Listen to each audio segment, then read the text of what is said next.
untuk memberikan deskripsi atau gambaran mengenai hal-hal yang melatar belakangi dilakukannya penelitian, maka kebutuhan objektif dalam mendeskripsikan latar belakang penelitian ini perlu dipaparkan. Seperti yang pertama, yaitu fakta atau kondisi atau masalah yang ada atau terjadi saat ini. Yang kedua, apa arti pentingnya penelitian yang akan dilakukan. Yang ketiga, bagaimana kaitannya dengan tuntutan kebutuhan saat ini dan tuntutan perkembangan di masa yang akan datang. Dan yang terakhir yaitu hal-hal strategis yang akan dicapai berkaitan dengan dilakukannya penelitian tersebut. Definisi masalah. Masalah adalah situasi penyimpangan atau gap yang terjadi yang dapat dilihat dari fenomena bisnis, hasil penelitian, atau aplikasi teori. Suatu masalah tidak harus menuntut atau menimbulkan suatu penelitian, tetapi penelitian dilakukannya karena adanya masalah. Masalah penelitian merupakan masalah atau isu yang menuntun pada keharusan dilaksanakannya sebuah penelitian tersebut. Masalah ini bisa muncul dari berbagai sumber, bisa bersumber dari pengalaman pribadi, pengalaman yang pernah dirasakan peneliti dalam kehidupan pribadi atau tempat kerjanya. Jenis-jenis masalah.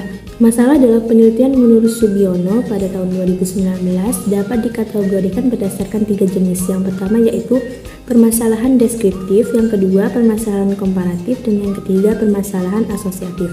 Yang pertama, permasalahan deskriptif, yaitu permasalahan dengan variabel mandiri, baik hanya pada satu variabel atau lebih, atau variabel yang berdiri sendiri. Dalam penelitian ini, peneliti tidak membuat perbandingan variabel yang satu pada sampel yang lain dan mencari hubungan variabel yang satu dengan variabel yang lain. Yang kedua yaitu permasalahan komparatif. Permasalahan ini merupakan rumusan masalah yang membandingkan keberadaan satu variabel atau lebih pada dua atau lebih sampel yang berbeda-beda pada waktu yang berbeda. Yang ketiga yaitu permasalahan asosiatif, merupakan rumusan masalah penelitian yang bersifat menanyakan hubungan antara dua variabel atau lebih. Di dalam permasalahan asosiatif ini terdapat 3 bentuk hubungan. Yang pertama yaitu hubungan simetris, yaitu suatu hubungan antara dua variabel atau lebih yang kebetulan munculnya itu bersama.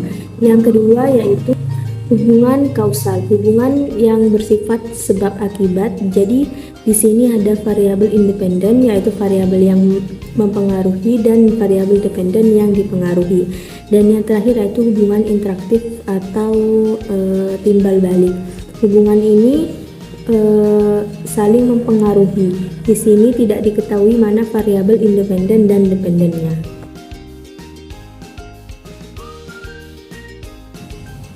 Menggali sumber masalah.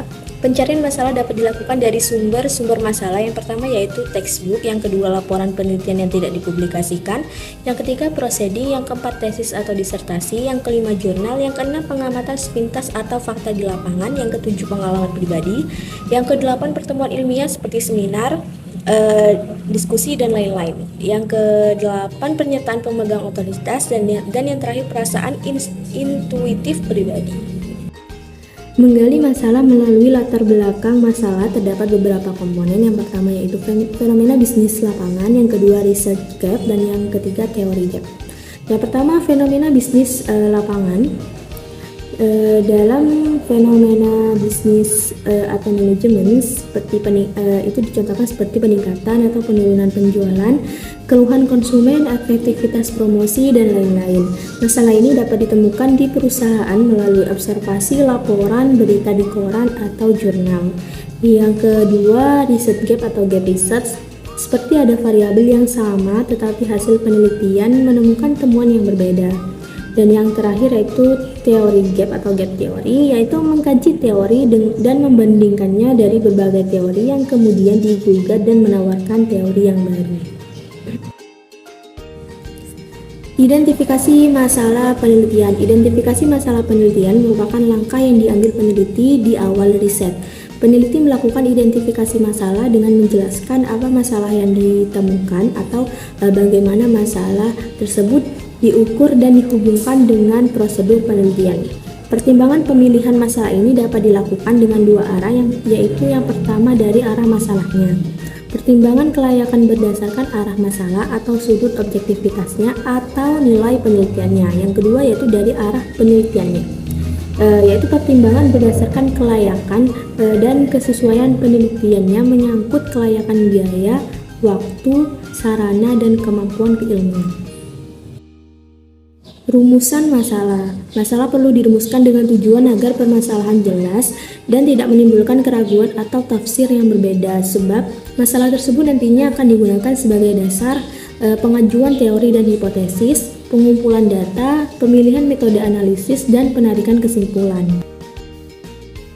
Rumusan masalah penelitian. Rumusan mengenai bagaimana sebuah masalah akan dipecahkan melalui sebuah penelitian ilmiah.